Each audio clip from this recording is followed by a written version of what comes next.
জানিয়ে দিব আমাদের হাতে থাকা সর্বশেষ গুরুত্বপূর্ণ আপডেট, আন্তর্জাতিক সংবাদ পুরোদমে। ইসরায়েল, ফিলিস্তিন, ইরান, আমেরিকা হুতি বাহিনীর সাথে এক মহাযুদ্ধের ডঙ্কা বাজছে। অপরদিকে ভারত পাকিস্তান যুদ্ধের দামামা বেজেই যুদ্ধবিরতি ঘোষণা করে ফের আবারও যুদ্ধের ভয়াবহ বার্তা নিয়ে দুই দেশ সীমান্তে ভয়ঙ্কর অস্ত্রের যুদ্ধ প্রস্তুতি মহড়া দিচ্ছে। দর্শক, বিশ্ব এখন টালমাটাল অবস্থা, যেদিকে তাকাই সেদিকেই শুধু যুদ্ধের ডঙ্কার বাজছে। গোটা বিশ্ব এখন মহা আতঙ্কে। কখন, কোন সময়, কোন দিক থেকে বিশ্বের সবচেয়ে ভয়ানক হামলার মুখোমুখি হতে হয়, যা গোটা বিশ্বকে হাজার বছর পেছনে ফেলার ক্ষতি করে বসে, সেই দুশ্চিন্তায় এখন গোটা বিশ্ব। ইউরোপ কান্ট্রির দিকে তাকালে ইউক্রেন, রাশিয়া, মধ্যপ্রাচ্যের দিকে তাকালে ইসরায়েল, ফিলিস্তিন, আমেরিকা, অপরদিকে দক্ষিণ এশিয়ায় তাকালে ভারত, পাকিস্তান, চীন, বাংলাদেশ একে অপরে অঙ্গাঅঙ্গিভাবে যুদ্ধে জড়িয়ে পড়েছে। দর্শক, আর আজকের সংবাদে এসব নিয়েই ভয়াবহ গুরুত্বপূর্ণ 6টি সংবাদ রয়েছে, যা শুনলে আপনি চমকে উঠবেন। শুরুতেই জানিয়ে দিব ইরানে ভয়ঙ্কর হামলা করতে প্রস্তুত ইসরায়েল। এরপর জানিয়ে দিব নেতানিয়াহুর কারণে ডুবতে বসেছে দখলদার ইহুদিবাদী ইসরায়েল। আরো জানিয়ে দিব এবার ইসরায়েলের ওপর ক্ষোভ ঝাড়লো, অর্থাৎ ভয়াবহ প্রতিশোধের আগুন ঝরালো পশ্চিমাদের অন্যতম শক্তিশালী 5 দেশ। ক্ষোভের আগুনে জ্বলে পুড়ে ছারখার দখলদার ইহুদিবাদী ইসরায়েল। শেষ রক্ষা নাই কট্টরপন্থী দখলদার ইহুদিবাদ সরকার বেঞ্জামিন নেতানিয়াহুর। আরো জানিয়ে দিব আমার শিরায় রক্ত নয়, সিঁদুর টকবক করে ফুটে উঠছে, বলছে মোদি। এরপর জানিয়ে দিব বাংলাদেশের জন্য ভয়াবহ এক বার্তা। বাংলাদেশের 2 চিকেন নেকে আক্রমণের হুমকি আসামের মুখ্যমন্ত্রীর।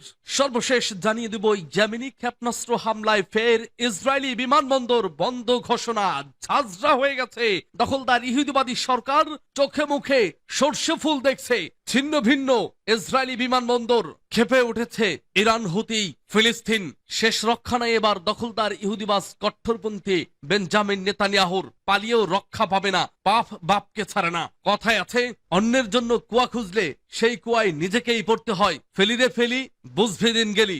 এতদিন নেতানিয়াহু বোঝে নাই, এবার নেতানিয়াহুর বোঝার সময় এসেছে। মাথার ঘিলু বের করে ছাড়বে মুসলিম যোদ্ধারা। দর্শক, এ বিষয়ে আপনার মতামত কি তা কমেন্ট বক্সে লিখে জানান, আর জানিয়ে দিন আপনি কোন জেলা থেকে বা কোথা থেকে আমাদের সংবাদটি শুনছেন এবং দেখছেন। অনুরোধ থাকবে, আপনি যদি আমাদের এই চ্যানেলটিতে নতুন হয়ে থাকেন তাহলে অবশ্যই চ্যানেলটি সাবস্ক্রাইব করে পরবর্তী আপডেট সংবাদ পেতে চোখ রাখুন ওয়ার্ল্ড আপডেট নিউজে। ইরানে ভয়ঙ্কর হামলা করতে প্রস্তুত ইসরায়েল। পরমাণু কর্মসূচি নিয়ে যুক্তরাষ্ট্রের সঙ্গে ইরানের চলমান আলোচনায় অগ্রগতি না হলে ইরানের পরমাণু স্থাপনাগুলোর ওপর সামরিক হামলার প্রস্তুতি নিচ্ছে ইসরায়েল। অ্যাক্সিওস জানিয়েছে বিষয়টির সঙ্গে ঘনিষ্ঠ 2 ইসরায়েলি সূত্র এ তথ্য নিশ্চিত করেছে। সূত্র জানায়, ইসরায়েলি গোয়েন্দা বিশ্লেষণে সাম্প্রতিক সময়ে বড় ধরনের পরিবর্তন এসেছে। আগে আলোচনা সফল হওয়ার সম্ভাবনা থাকলেও এখন পরমাণু আলোচনা ভেঙে পড়ার আশঙ্কা করা হচ্ছে। সূত্র জানিয়েছে, ইসরায়েলি সেনাবাহিনী মনে করছে হামলার কার্যকর সুযোগ দ্রুতই বন্ধ হয়ে যেতে পারে। ফলে কূটনীতি ব্যর্থ হলে দ্রুত সিদ্ধান্ত নেওয়া প্রয়োজন হবে। যদিও কেন দেরি করলে সফলতা কমে যাবে তা প্রকাশ করেননি তিনি। সিএনএনের একটি প্রতিবেদনেরও বরাত দিয়ে তারা বলছে, ইসরায়েল এরই মধ্যে বিস্তৃত সামরিক মহড়া ও লজিস্টিক প্রস্তুতি শুরু করেছে। সূত্র জানিয়েছে, অনেক প্রশিক্ষণ হয়েছে এবং যুক্তরাষ্ট্র সবকিছু দেখছে ও বুঝছে। ইসরায়েল হামলার প্রস্তুতি নিচ্ছে, তবে এই অভিযান হবে না কোনো একক হামলা, বরং এটি হবে সপ্তাহব্যাপী জটিল সামরিক অভিযান, যার ফলে মধ্যপ্রাচ্য ব্যাপক নিরাপত্তা ঝুঁকি তৈরি হতে পারে। এদিকে ইসরায়েলের প্রধানমন্ত্রী বেনিয়ামিন নেতানিয়াহু ইরান যুক্তরাষ্ট্রের আলোচনা ভেঙে পড়ার অপেক্ষায় আছেন। মার্কিন প্রেসিডেন্ট ডোনাল্ড ট্রাম্প আলোচনায় হতাশ হয়ে ইসরায়েলের আক্রমণকে পরোক্ষ সম্মতি দিতে পারেন।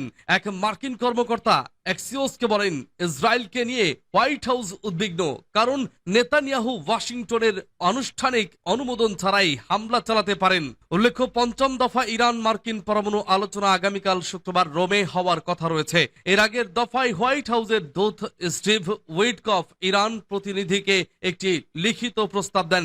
এটি সামান্য আশা তৈরি করলেও বর্তমানে ইরানের ইউরেনিয়াম সমৃদ্ধকরণ অব্যাহত রাখার দাবিতে আলোচনায় স্থবির হয়ে আছে।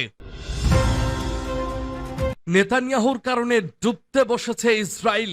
ইসরায়েল রাজনৈতিক ও কূটনৈতিকভাবে পতনের পথে রয়েছে বলে উদ্বেগ প্রকাশ করেছেন প্রভাবশালী ইহুদি বিশ্লেষকরা। ইরানের রাষ্ট্রীয় বার্তা সংস্থা ইরনার উদ্ধৃতি দিয়ে তেহরান টাইমস জানায়, ইসরায়েলি দৈনিক আরেজের বিশ্লেষক ইয়োশি ফেটার লিখেছেন, দেশটি আন্তর্জাতিকভাবে বিচ্ছিন্ন হয়ে পড়ছে এবং ঐতিহ্যবাহী মিত্রদের সমর্থনও হারাচ্ছে। ফেটারের মতে নেতানিয়াহুর নেতৃত্বে ইসরায়েলের কূটনৈতিক ব্যর্থতায় স্পষ্ট।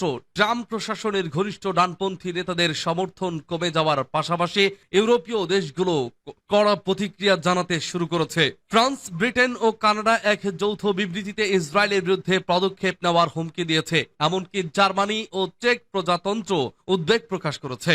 অন্যদিকে বিশ্লেষক নাধাভ ইয়াল বলেন, গাজা যুদ্ধে ইসরায়েল রাজনৈতিক বৈধতা হারিয়েছে এবং যুদ্ধের কোনো পরিষ্কার লক্ষ্য নেই। সরকার আন্তর্জাতিক চাপ ও মানবিক সংকটকে উপেক্ষা করছে। মাআরিফ পত্রিকার বিশ্লেষক বেন ক্যাসপেট কড়া ভাষায় লিখেছেন, নেতানিয়াহু এক অসম্ভব বিজয়ের পেছনে ছুটছেন এবং ইসরায়েলকে একঘরে করে দিচ্ছেন। তিনি হুঁশিয়ার করে বলেন, আমাদের মিত্ররা মুখ ফিরিয়ে নিচ্ছে, বিশ্ব দরজা বন্ধ করে দিচ্ছে, কিন্তু নেতানিয়াহু গাজার জনগণকে নির্মূল করার কল্পনায় বিভোর। এই সমালোচনাগুলো এমন এক সময় সামনে এলো যখন ব্রিটেন গাজা ও পশ্চিম তীরের সহিংসতা বৃদ্ধির কারণে কয়েকজন জায়নিস্ট ব্যক্তি ও প্রতিষ্ঠানের ওপর নিষেধাজ্ঞা জারি করেছে এবং ইসরায়েলের সঙ্গে মুক্ত বাণিজ্য আলোচনায় স্থগিত করেছে। এবার ইসরায়েলের ওপর ক্ষোভ ঝাড়ল 5 দেশ। পশ্চিম তীরের জেনিন শহরে এক আন্তর্জাতিক কূটনৈতিক প্রতিনিধি দলের ওপর ইসরায়েলি সেনাবাহিনীর গুলিবর্ষণের ঘটনায় বিশ্বজুড়ে তীব্র প্রতিক্রিয়া দেখা দিয়েছে। কানাডা, উরুগুয়ে, পর্তুগাল, ইতালি ও কাতার এ ঘটনায় উদ্বেগ প্রকাশ করে ইসরায়েলি রাষ্ট্রদূতদের তলব করেছে এবং একটি পূর্ণাঙ্গ তদন্তের আহ্বান জানিয়েছে। কানাডার পররাষ্ট্রমন্ত্রী আনিতা আনন্দ বলেছেন, আমি আমার কর্মকর্তাদের নির্দেশ দিয়েছি ইসরায়েলের রাষ্ট্রদূতকে ডেকে কানাডার গভীর উদ্বেগ জানাতে। আমরা একটি পূর্ণাঙ্গ তদন্ত এবং দায়ীদের জবাবদিহিতা চাই। উল্লেখ্য যে ওই প্রতিনিধি দলের 4 জন কানাডীয় কূটনৈতিক ছিলেন।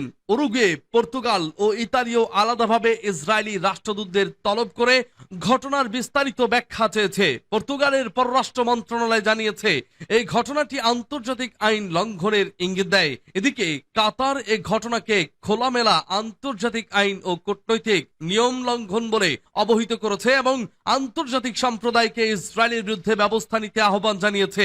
ইসরায়েলি সেনাবাহিনী জানিয়েছে তারা সতর্কতামূলক গুলি চালিয়েছে, তবে এই ব্যাখ্যায় সন্তুষ্ট নয় আন্তর্জাতিক সম্প্রদায়। ইউরোপীয় ইউনিয়নের পররাষ্ট্রনীতি প্রধান কাজা কালাস এ ঘটনায় দায়ীদের জবাবদিহির আওতায় আনার আহ্বান জানিয়েছেন। আমার শিরায় রক্ত নয়, সিঁদুর টকবক করে ফুটছে বলছে মোদি।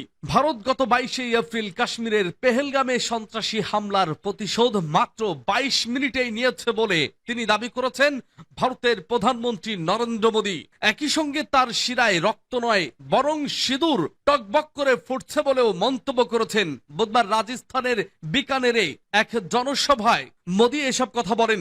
এ সময় ভারত সন্ত্রাসবাদের বিরুদ্ধে ঐক্যবদ্ধ বলেও দাবি করেন তিনি। খবর টেলিগ্রাফ ইন্ডিয়ার। প্রধানমন্ত্রী মোদী এদিন রাজস্থানের সীমান্তবর্তী জেলা বিকানেরের দেশনোকের এক জনসভায় ভার্চুয়ালি উপস্থিত হয়ে 103টি অমৃত ভারত স্টেশন উদ্বোধন করেন। এ প্রকল্পে ভারতের সহস্রাধিক রেল স্টেশন আধুনিক করে গড়ে তোলা হচ্ছে। ইতিমধ্যেই তৈরি হয়েছে 103টি স্টেশন।